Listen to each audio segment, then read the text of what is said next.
بسم اللہ الرحمن الرحیم۔ نہیں، یہ غلام جیلانی نہیں ہے، جیلانی کا دوست اور دست راست اسلم آبی ہے۔ یہ غلام جیلانی یہ ہے۔ خان نے میری طرف اشارہ کیا۔ اوہ، تو تم غلام جیلانی ہو؟ اس نے حیرت کی زیادتی سے آنکھیں میرے چہرے پر مرکوز کر کے کہا۔ دونوں نرسیں بھی استجاب کے عالم میں مجھے تکنے لگی تھی۔ آبی بولا، اب پتہ چلا تجھے؟ میں نہیں کہتا تھا تجھ سے کہ ایسی باتیں نہ کرو۔ میرے وارثوں کو پتہ چلا کہ تو نے میرا گردہ نکارہ قرار دے دیا ہے تو وہ تیرے دونوں گردے نکال دیں گے، مگر تو نے میری کوئی بات نہیں مانی۔ بڑا مان تھا تجھے اپنی ڈاکٹری پر کہ تو جو بتا دے گا اس سے کوئی انکار نہیں کر سکتا۔ میں بہت شرمندہ ہوں بھائی، اور زیادہ شرمندہ نہ کرو مجھے۔ آئندہ میں ایسا خیال بھی دل میں نہیں آنے دوں گا کبھی۔ ہاں، یہی بہتر ہوگا تمہارے لیے، لیکن وہ لوگ تمہیں دوبارہ مجبور کرنے کی کوشش کریں گے۔ اس وقت کیا کرو گے تم؟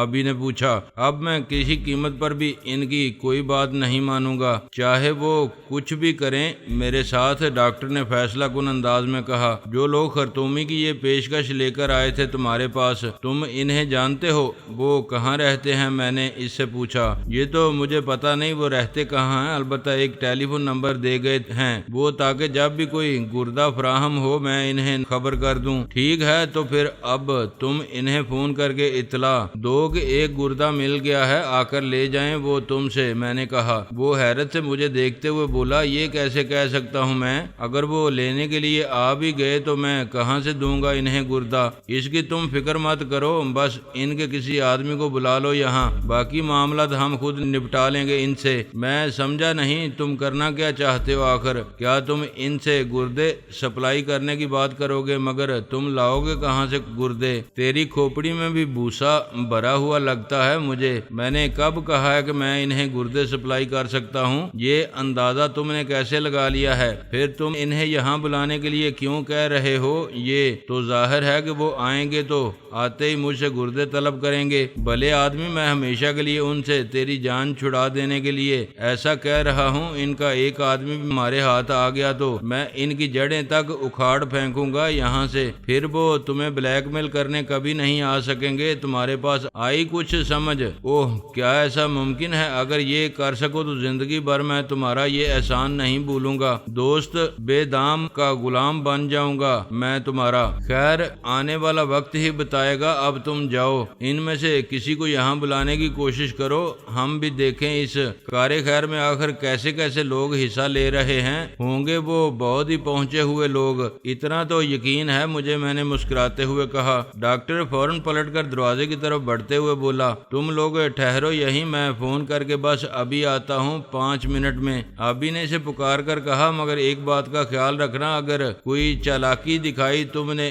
ہمیں تو ہم اس پوری کوٹھی کو کھنڈر بنا دیں گے۔ ہم سے دغا کر کے کوئی بچ نہیں سکا ہے آج تک۔ اتنی بات اور گوش گزار کرے دے رہا ہوں تمہارے۔ ڈاکٹر جاتے جاتے پلٹ کر آیا، بولا، تم میرے ساتھ چلو، جیلانی نمبر میری ڈائری میں موجود ہے، خود ہی ملا کر بات کرو۔ ہاں بھائی، چلا جا تو بھی اس کے ساتھ۔ بزرگوں نے کہا ہے جو آدمی ایک بار بے اعتبار ہو جائے اس سے ہمیشہ ہوشیار رہنا چاہیے۔ آبی نے فوراً کہا، اور یہ بندہ ایک بار ہمیں غوطہ دینے کی کوشش کر چکا ہے، لہذا تو ضرور جا اس کے ساتھ۔ میں نے ڈاکٹر سے کہا، ٹھیک ہے، آبی کی بات مان ہی لینا چاہیے، مگر جانے سے پہلے ان مستورات سے یہ تو کہہ دو کہ اب وہ آبی کو آپریشن ٹیبل سے ہٹا کر کسی مناسب جگہ لٹا دیں، یہاں اب اس کی ضرورت تو نہیں رہی شاید۔ خان جلدی سے بولا، ان کی آپ فکر نہ کریں، انہیں میں بیڈ پر پہنچوا دیتا ہوں ابھی۔ آپ گلزمان کو بھی ساتھ لے لیں اپنے۔ نہیں یار، اب ایسا بھی نہ سمجھو اس بیچارے کو، میری موجودگی میں اس کا دل کبھی بے ایمان نہیں ہوگا۔ چلو بھائی ڈاکٹر۔ ڈاکٹر مجھے ساتھ لے کر اپنی رہائش گاہ کے ایک خوبصورت آراستہ بیڈ روم میں آ گیا۔ اس نے ڈبل بیڈ کے سرانے ایک دراز سے ڈائری نکال کر کھولی اور کے والے صفحے پر ایک ٹیلی فون نمبر نمبر پر انگلی رکھ کر بولا یہ نمبر ہے ان کا، اور وہ سامنے سٹینڈ پر ٹیلی فون سیٹ رکھا ہے، اٹھ کر نمبر ڈائل کر لو، سلسلہ ملنے کے بعد کہنا کہ H2 سے بات کرا دیں۔ میں نے جھک کر ٹیلی فون نمبر دیکھا، اس کے سامنے KH2 ڈاکٹر خرطومی لکھا ہوا تھا۔ میں نے کہا تم خود ہی نمبر ملا کر بات کر لو یار، مجھے یقین ہے تم کوئی گڑبڑ نہیں کرو گے، میں آدمی کے لہجے سے اس کی صداقت کا اندازہ لگا لیتا ہوں، تمہارے لہجے میں کھوٹ نہیں تھا کوئی، پھر بھی تمہیں احتیاط ضرور کرنا چاہیے، آبی نے ٹھیک کہا تھا، جو ایک بار بے اعتبار ہو جائے اس کی طرف سے ہوشیار ہی رہنا چاہیے۔ ٹھیک ہے یار، میں اس کے کہنے سے ساتھ آ گیا ہوں تمہارے، لیکن اس کی بات کا تمہیں برا نہیں ماننا چاہیے، وہ آدمی ذرا بے باک اور منہ پھٹ ضرور ہے مگر دل کا برا نہیں ہے، یاروں کے لیے جان بھی دینے کو تیار رہتا ہے ہر دم۔ نہیں بھائی، میں نے برا بالکل نہیں منایا ہے اس کی بات کا، ایک حاضر دماغ اور چکنا رہنے والا آدمی ہے، جس راہ پر تم لوگ چل رہے ہو وہاں آدمی کو ایسا ہونا ہی چاہیے۔ خیر چلو میں فون کرتا ہوں، تم ریسیور سے کان لگا کر ہماری باتیں سنتے رہنا۔ اچھی بات ہے بھائی، تم کہتے ہو تو ایسا ہی کر لیتے ہیں، بہرحال بات تم ہی کرنا اس سے، میں نے فون کی طرف بڑھتے ہوئے کہا۔ نمبر ڈائل کرنے کے بعد دوسری گھنٹی پر دوسری طرف سے ریسیور اٹھا لیا گیا، ریسیور اٹھانے والی آواز میں بڑی شرینی تھی۔ ڈاکٹر نے اس سے کہا کہ H2 سے بات کرا دو، میں ڈاکٹر JA قاضی بول رہا ہوں، ضروری بات کرنا ہے۔ 1 منٹ ہولڈ کیجئے ڈاکٹر، میں دیکھتی ہوں وہ ہیں بھی اس وقت یا نہیں، شہد میں ڈوبی ہوئی آواز نے کہا۔ 1 منٹ سے بھی کم وقفے کے بعد ریسیور میں ایک مردانہ آواز ابھری، ہیلو ڈاکٹر، میں KH2 بول رہا ہوں، کہو کیا بات ہے؟ میں نے یہ بتانے کے لیے فون کیا ہے کہ اس وقت ایک بکرا مل گیا ہے، آ کر لے جاؤ اسے، ڈاکٹر نے کہا۔ ٹھیک ہے میں آ رہا ہوں 15 منٹ میں۔ رکھا کہاں ہے اسے؟ دوسری طرف سے پوچھا گیا۔ گھر میں رکھا ہے، ابھی تو وہیں آ جاؤ، میں انتظار کر رہا ہوں، ڈاکٹر نے کہہ کر ریسیور رکھ دیا۔ پھر مجھ سے بولا لو بھائی وہ خود ہی آ رہا ہے، کہاں استقبال کرو گے اس کا، یہیں یا آپریشن تھیٹر میں؟ یہاں گھر میں دوسرے افراد بھی ہوں گے، میرا مطلب ہے تمہارے بیوی بچے اور ملازمین وغیرہ، میں نے کہا۔ ہاں وہ لوگ آس پاس ہی ہوں گے کہیں، اس کے علاوہ یہ ساتھ والے کمرے میں میری والدہ ہوتی ہیں، ڈاکٹر نے بتایا۔ پھر تو ادھر آپریشن تھیٹر میں ہی چلو، اگر بات بگڑی اور کچھ ہنگامہ آرائی ہوئی تو سب لوگ دوڑ پڑیں گے اس طرف، میں چاہتا ہوں گھر کے دوسرے افراد کو اس معاملے کی خبر نہ ہو، اور میرا خیال ہے تم بھی یہ بات پسند نہ کرو گے۔ سچ تو یہی ہے جو تم نے کہا ہے، لیکن اگر مجبوری ہی آن پڑی کوئی تو میں اسے بھی گوارا کر لوں گا، گھر والوں کو اعتماد میں لینا مشکل کام نہیں ہے، کوئی ایسا موقع آ ہی گیا تو دیکھا جائے گا بعد میں، چلو ابھی تو چلتے ہیں ہم یہاں سے، میں نے دروازے کی طرف بڑھتے ہوئے کہا۔ ہاں چلو، اسلم کو یہاں بھیج دوں گا میں، وہ آنے والوں کو ساتھ لے کر ادھر ہی آ جائے گا، ڈاکٹر نے میرے ساتھ چلتے ہوئے کہا۔ ہم دونوں واپس چل دیے، لان کے درمیان سے گزرتے ہوئے اچانک مجھے ایک خیال نے آ گھیرا، میں نے وہیں رک کر ڈاکٹر کا بازو تھامتے ہوئے کہا، رکو ڈاکٹر، بات سنو میری، تم نے بتایا تھا کہ ان لوگوں نے نہ جانے کس طرح تمہاری کچھ تصویریں بنا لی ہیں۔ ہاں یہی بتایا تھا میں نے، لیکن اس وقت تمہیں اس کا خیال کیسے آ گیا؟ اس نے سوالیہ نظروں سے مجھے دیکھتے ہوئے کہا۔ کیا وہ تصویریں تمہارے اسی آپریشن تھیٹر میں بنائی گئی تھیں؟ میں نے اس کا سوال نظر انداز کر کے پوچھا۔ ہاں وہ یہیں بنائی گئی تھیں، حیرت تو اسی بات پر ہے مجھے، ان کا آدمی یہاں پہنچا کس طرح یہ نہیں جان سکا ہوں میں، یہ کسی گھر کے بیدی کا کام نہیں ہو سکتا کیا؟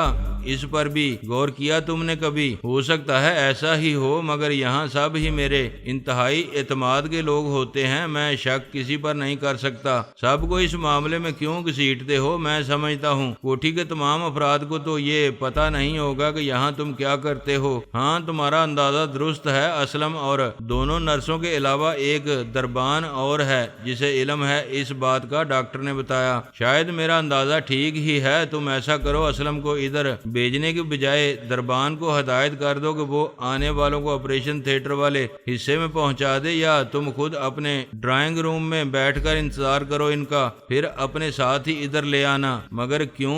اسلم کو ادھر بھیجنے میں کیا حرج ہے آخر؟ تم ایسا کیوں کہہ رہے ہو؟ ڈاکٹر متعجب ہو کر بولا۔ کیا تمہیں شبہ ہے کہ اسلم ان سے ملا ہوا ہے؟ مگر وہ بہت پرانا اور بے حد وفادار ملازم ہے، سیدھی سی بات ہے یار، اگر وہ گھر کا بیدی جس کی مدد سے ان لوگوں نے تمہاری تصویریں حاصل کی ہیں اسلم ہے، تو اسے ہمارے پروگرام کا بھی علم ہو چکا ہے، ہم نے ساری باتیں اس کے سامنے ہی کی ہیں، میں نے اس پر صرف شبے کا اظہار کیا ہے، کیونکہ پیسہ بہت بری شے ہے ڈاکٹر، اسے دیکھ کر ایمان سلامت رکھنا بہت مشکل ہو جاتا ہے۔ تم تو صرف اعتماد کی بات کر رہے ہو، اب اگر اسے بھیجا گیا تو وہ ہم تک پہنچانے سے پہلے ہی انہیں ہمارے ارادوں سے باخبر کر دے گا۔ نہیں بھائی، اس کو اس کام کے لیے بھیجنا کسی طرح بھی مناسب نہیں ہے۔ وہ چونک کر بولا، کمال ہے بھائی، اتنی سامنے کی بات کی طرف میرا دھیان بھی نہیں جا سکا تھا۔ اب تک تم ٹھیک کہتے ہو، اگر ڈاکٹر خرطومی کے آدمی میرے خلاف کچھ ثبوت حاصل کرنے میں کامیاب ہو گئے ہیں تو اس کام میں ان چاروں میں سے کسی ایک کا تعاون ضرور حاصل رہا ہے، انہیں اس کے بغیر یہ کام ممکن نہیں تھا ان کے لیے۔ اب مجھے ان چاروں کو چیک کرنا پڑے گا۔ یہ چیکنگ ویکنگ تم بعد میں کرتے رہنا، ابھی تو ہمیں اس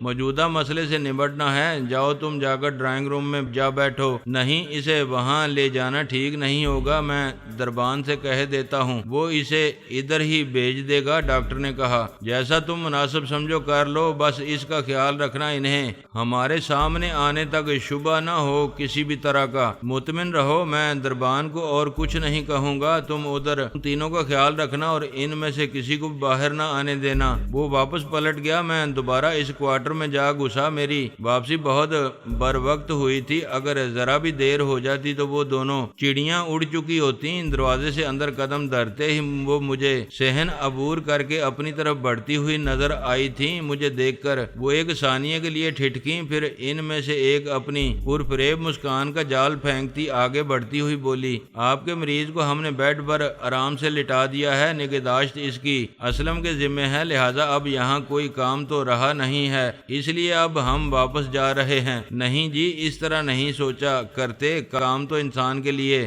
ہر جگہ ہر گھڑی موجود رہتا ہے۔ یہ کیسے سمجھ لیا آپ نے کہ اب کام نہیں رہا ہے کوئی یہاں آپ کے لیے؟ دوسری شوخ نظروں سے میری طرف دیکھتے ہوئے توبہ شکن انداز میں مسکرا کر بولی، آپ ٹھیک کہتے ہیں، کام تو کبھی ختم ہی نہیں ہوتا، لیکن ہمارے جانے کی وجہ دراصل یہ ہے کہ اب ہم تھک گئے ہیں کام کر کر کے اور کچھ دیر آرام کر کے تازہ دم ہونا چاہتے ہیں۔ نہ جی، یہ بات تو میں آپ کی مان ہی نہیں سکتا، کبھی ترو تازہ تو آپ دونوں پہلے ہی اچھی خاصی ہیں، اور آرام کا جہاں تک تعلق ہے تو وہ آپ یہاں بھی کر سکتی ہیں۔ ادھر میرے یار آبی کے آس پاس کچھ اور بیڈ بھی ضرور پڑے ہوں گے، وہاں آرام کر لیں آپ دونوں۔ دیکھیں، یہ بات ہماری اور آپ دونوں ہی کے فائدے میں جاتی ہے۔ آپ ہمیں غلط سمجھے ہیں جناب، فضول باتیں نہ کریں ہم سے، ہٹیں، جانے دیں ہمیں، پہلی نے تڑک کر کہا۔ برا نہ مانے جی، میں نے کوئی غلط بات نہیں کی ہے آپ سے، آپ اسے غلط سمجھ لیں تو بات دوسری ہے۔ اچھا جی، ہم نے سمجھنے میں غلطی کی ہے تو پھر آپ ہی بتائیں ذرا، یہ دونوں کے فائدے سے مطلب کیا تھا آپ کا؟ بہت آسان سا مطلب تھا، اگر آپ سمجھنے کی کوشش کرتی تو دیکھیں نا، میرے یار آبی کے پاؤں میں گولی کا جو زخم ہے وہ تو دیکھا ہی ہے نا آپ دونوں نے۔ آپ خود سوچیں اس زخم میں تکلیف کتنی ہوتی ہوگی۔ آپ دونوں اگر اس کے سامنے رہیں گی تو اس تکلیف کو بھول کر آپ کو دیکھتا رہے گا۔ وہ حسین چہرے اس کی کمزوری ہیں، آپ کی موجودگی میں اسے بڑا آرام ملے گا اور آپ دونوں بھی وہاں آرام کرتی رہیں گی۔ آخر ڈاکٹر صاحب نے اتنی حسین نرسوں کا انتخاب اسی لیے تو کیا ہے نا، ان کے سامنے مریضوں کو دکھ درد کا احساس نہ رہے، یہ تو فرض بھی ہے آپ کا۔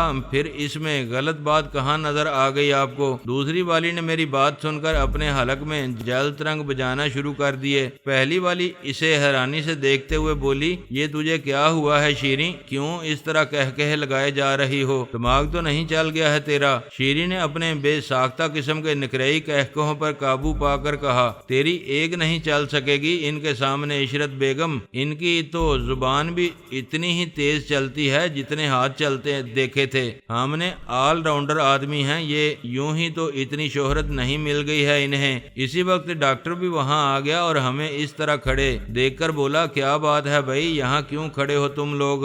عشرت جلدی سے بولی، ہم اپنا کام ختم کر کے گھر جانا چاہتے ہیں ڈاکٹر صاحب، مگر یہ صاحب راستہ روک کر کھڑے ہو گئے ہیں، ہمارا جانے ہی نہیں دے رہے ہیں، ہمیں کہتے ہیں ادھر مریضوں کے بیڈ روم پر جا کر آرام کر لو۔ ڈاکٹر نے میری طرف دیکھ کر کچھ کہنا چاہا، مگر میں نے دونوں لڑکیوں کی نظر بچا کر اسے آنکھ سے اشارہ کرنے کے بعد کہا، میں نے کچھ غلط تو نہیں کہا ہے نا ڈاکٹر؟ شاید ان کی ضرورت پڑ ہی جائے ہمیں، یہ یہاں رہیں گی تو فوراً دستیاب تو ہو جائیں گی نا ہمیں۔ ڈاکٹر میری بات کا مطلب سمجھ کر بولا، ہاں کہتے تو ٹھیک ہی ہیں، یہ کیا حرج ہے، تھوڑی دیر اور رک جاؤ تم دونوں۔ ان دونوں نے خالی خالی اور ویران نظروں سے ڈاکٹر کو دیکھا، ایسا لگتا تھا جیسے ان کی جگمگ کرتی روشن آنکھوں میں جل ملاتے ہوئے سارے ستارے غروب ہو گئے ہیں، وہ دونوں بجھ کر رہ گئی تھیں۔ ڈاکٹر کو میری تائید کرتے دیکھ کر پھر انہوں نے نظریں جھکائیں اور پلٹ کر بوجھل بوجھل قدموں سے اندر کی طرف چل دیں۔ ڈاکٹر نے میرے ساتھ چلتے ہوئے کہا، انہیں اس کی توقع نہیں تھی کہ میں تمہارے کہنے سے انہیں روک دوں گا، دونوں بہت بد دل ہو گئی ہیں اس وقت، لیکن میں سمجھتا ہوں انہیں روک لینا ہی بہتر تھا۔ ہاں ہم کوئی رسک نہیں لے سکتے اس گھڑی ڈاکٹر، لیکن تمہیں اگر ان کے چہروں پر پزمردگی دیکھ کر دکھ ہو رہا ہے تو پھر جانے کی اجازت دے دو انہیں، پھر جو کچھ بھی ہوگا دیکھا جائے گا، ان کی اداسی تو دور ہو ہی جائے گی نا کم از کم۔ اس نے تیکھی نظروں سے میری طرف دیکھ کر کہا، مذاق اڑا رہے ہو میرا؟ حالانکہ حسین صورت تو ازل سے کمزوری ہے مرد کی۔ ہاں بھائی، یہ کمزوری ہوتی ہی اتنی کمزور ہے کہ ذرا سی بات پر شکستہ دل ہو جاتی ہے، ہزاروں بار دل ٹوٹ کر ٹکڑے ٹکڑے ہوتا ہے اس کا، مگر کام پھر بھی پوری طرح کرتا رہتا ہے، حرکت کرنا کبھی نہیں بھولتا ہے وہ۔ معلوم ہوتا ہے تم میں جمالیاتی حص بالکل نہیں ہے، جبھی حسینوں کے بارے میں اتنی بے دردی سے سوچتے ہو تم۔ حصے تو میرے اندر عام آدمیوں سے کچھ زیادہ ہی ہیں، لیکن یہ پری چہرہ لوگ راس نہیں آتے ہیں۔ کبھی مجھے جب بھی کسی کی طرف توجہ کرتا ہوں، کسی نہ کسی مشکل میں پھنس کر رولتا ہوا کہیں سے کہیں جا نکلتا ہوں، پھر دوبارہ ادھر جانا نصیب نہیں ہوتا۔ اس بار ڈاکٹر مجھے جس کمرے میں لے کر گیا وہ کوئی دوسرا ہی کمرہ تھا۔ وہاں ایک چھوٹی سی رائٹنگ ٹیبل اور ایک صوفہ سیٹ سلیقے سے لگا ہوا تھا، یہاں شاید ڈاکٹر مخصوص لوگوں سے ملاقات کیا کرتا تھا۔ اس کمرے سے ملحقہ ایک کمرہ اور تھا جسے ایک دروازہ اس کمرے سے ملاتا تھا، اس کمرے میں مریضوں کے علاج کے لیے رکھا جاتا تھا۔ دونوں کمروں کے درمیانی دروازہ کھلا ہونے کی وجہ سے اس طرف پڑے ہوئے مریضوں کے بیڈ مجھے دکھائی دے رہے تھے اور ادھر ہی سے آبی کے چہکنے کی آواز بھی سنائی دے رہی تھی۔ ایک صوفے پر بیٹھ گیا مگر میں سیدھا اس کمرے کی طرف بڑھا چلا گیا۔ آبی ایک بیڈ پر لیٹا ہوا خوشگوار موڈ میں شیریں اور عشرت کی طرف دیکھ دیکھ کر گل زمان اور خان سے کچھ کہہ رہا تھا۔ مجھے اندر داخل ہوتے دیکھ کر وہ چلایا، اوئے آ بھائی غلام جیلانی میرے یار، خدا تجھے خوش رکھے اور ہر کسی کو تیرے جیسا یار جانی عطا کرے، تو کتنا خیال رکھتا ہے بھائی میرا، بڑے احسانات ہیں یار میرے اوپر تیرے۔ میں نے اس کی طرف بڑھتے ہوئے کہا، بک نہیں او دریائی گھوڑے سالے، خواتین کے سامنے تیری زبان کے سارے بریک فیل ہو جاتے ہیں ایک دم، حالانکہ تجھے ان کی ذات بابرکات سے فیض حاصل نہیں ہوتا کبھی بھی۔ اوئے چپ ہو جا سالے، مولوی چراغ دین میں جانتا ہوں تو جلنے لگا ہے مجھ سے اب، مگر اس میں میرا کیا قصور ہے بھائی؟ اب تک خدا نے تیرے لیے اس دنیا میں کوئی حور شمائل بھیجی ہی نہیں تو میں کیا کروں؟ تجھے تو خوش ہونا چاہیے یار کہ اس مالک نے اس فانی دنیا میں تیرا حصہ بھیجنے کی بجائے اسے ادھر ہی کے لیے رکھ چھوڑا ہے۔ حوریں ملیں گی تجھے بیٹا وہاں ان کے بدلے میں، اور ہم جیسے دور بیٹھے تیری قسمت پر رش کیا کریں گے۔ کیوں بھائی خان، غلط تو نہیں کہا ہے نا میں نے؟ بہت دلچسپ اور زندہ دل آدمی ہے جیلانی صاحب آپ کے دوست، اس حالت میں بھی ان کی طبیعت کی شگفتگی میں کمی نہیں آئی ہے، بڑا حوصلہ بخشا ہے خدا نے انہیں۔ خان میری طرف دیکھتے ہوئے خوش دلی سے بولا، ارے بڑا ذلیل آدمی ہے یہ، تم جانتے نہیں ہو اسے۔ صنف نازک کو دیکھ کر اس کی طبیعت یوں لہرانے لگتی ہے جیسے بین کی دھن پر سانپ لہراتا ہے۔ 1000 سال کا شیش ناگ ہے یہ جو اب انسان کے روپ میں آ گیا ہے۔ ابھی جواب میں کچھ کہنے والا تھا مگر پیچھے سے ڈاکٹر نے مجھے آواز دے کر کہا، ادھر میرے پاس آ کر بیٹھو جیلانی، میرا دل بری طرح ہول رہا ہے، وہ لوگ کسی بھی لمحے پہنچنے والے ہوں گے۔ اچھا یار آ رہا ہوں میں نے اسے جواب دے کر کمرے میں چاروں طرف نظریں دوڑائیں۔ ایک کونے میں ایک بیڈ پر شیریں اور عشرت بیٹھی ہمیں گھور رہی تھیں، ان کے قریب ہی دوسرے بیڈ پر اسلم بیٹھا تھا۔ میں نے ان کی طرف سے مطمئن ہو کر خان سے کہا، خان تم اور گلزمان ادھر میرے ساتھ آؤ، ریوالور وغیرہ تو ہے نا تمہارے پاس؟ وہ دونوں اٹھتے ہوئے بولے ہاں پستول ہم نے رکھے ہوئے ہیں اپنے پاس۔ میں نے آبی کے اوپر جھک کر اپنا ریوالور جیب سے نکال کر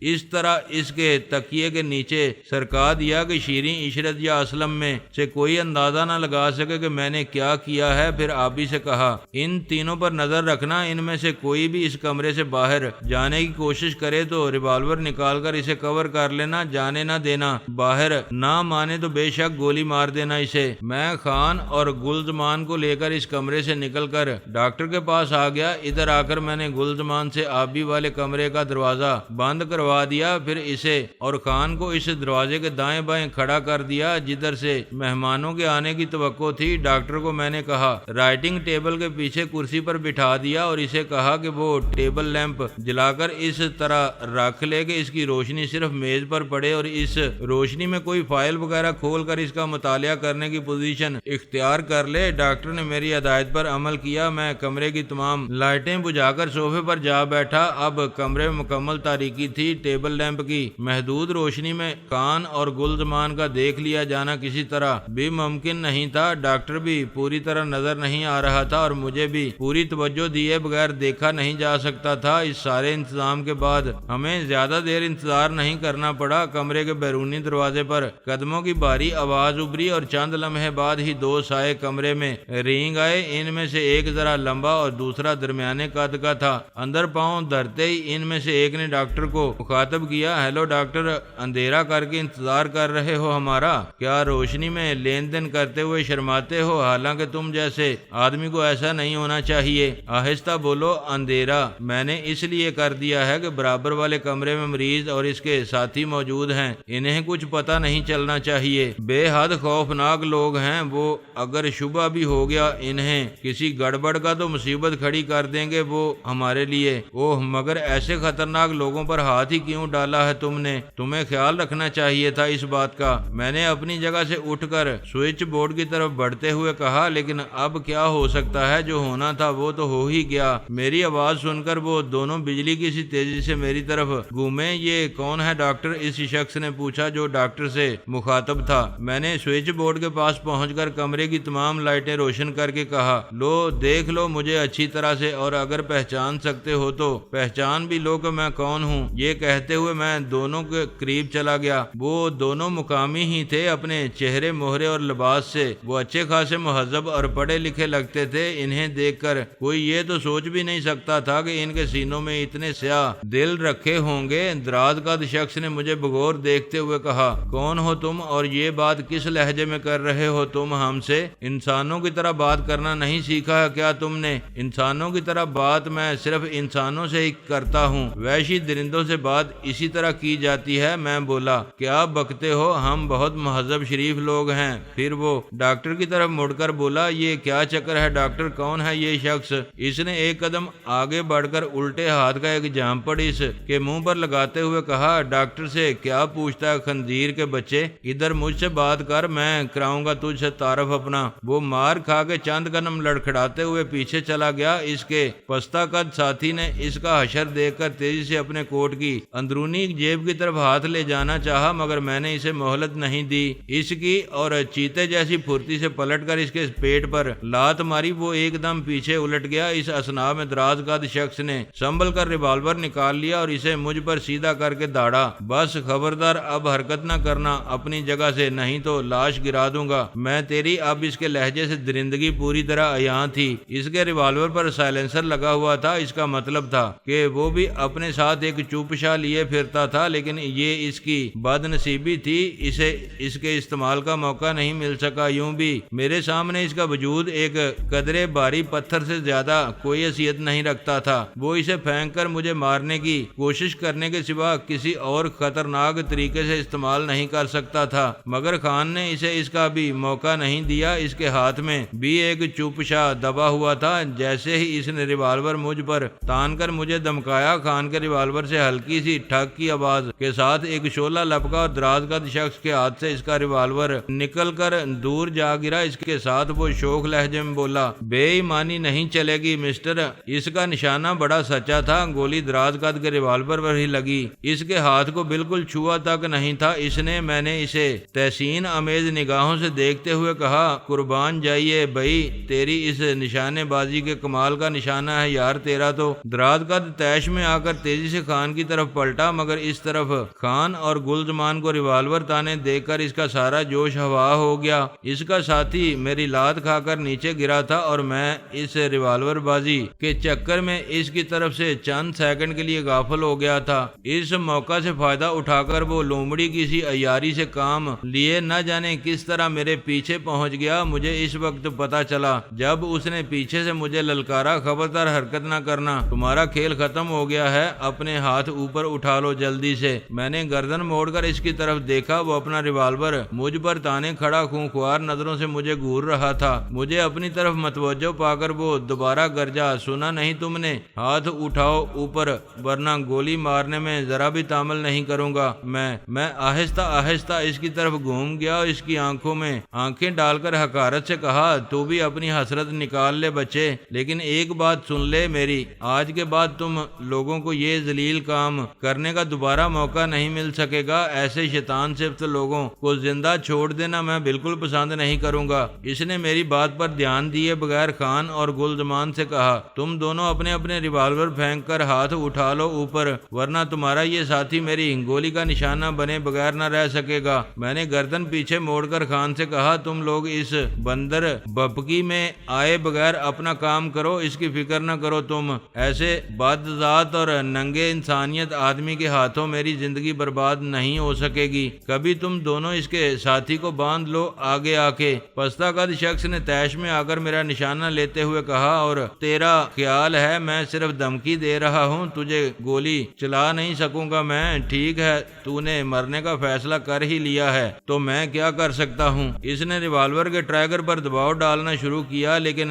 گولی چلنے کی بجائے اس کی آنکھیں حیرت کی زیادتی کے سبب واہ ہوتی چلی گئیں۔ ٹریگر اپنی جگہ سے جنبش تک کرنے کے لیے تیار نہیں تھا۔ اس نے دونوں ہاتھوں کا پورا زور صرف کر دیا، مگر اسے اپنے ارادے میں کامیابی نہیں ہو سکی۔ اس نے گھبرا کر ریوالور کو دیکھا۔ میں نے مضحکہ اڑانے والے انداز میں کہا، کیا بات ہے بھائی، گھر سے نکلتے وقت چیک بھی کر لیا تھا اسے یا نہیں؟ میرا تو خیال ہے زنگ آلود ہو چکا ہے یہ، اگر موقع ملے تو گھر واپس جا کر مٹی کے تیل سے صفائی کر لینا اس کی۔ میری بات نے اس کی کھوپڑی میں انگارے بھر دیے تھے۔ شاید اس نے جھنجھلا کر ریوالور پوری قوت سے مجھ پر کھینچ مارا، لیکن میں اس کے لیے پہلے ہی تیار تھا۔ میں جانتا تھا بالآخر وہ جھنجھلا کر یہی حربہ استعمال کرے گا، چنانچہ اس کا ہاتھ حرکت میں آتے ہی میں ایک طرف ہو گیا اور وہ ریوالور اڑتے ہوئے میرے منہ کے سامنے سے گزر کر میرے پیچھے کھڑے ہوئے اس کے ساتھی کی پشت سے جا ٹکراتا۔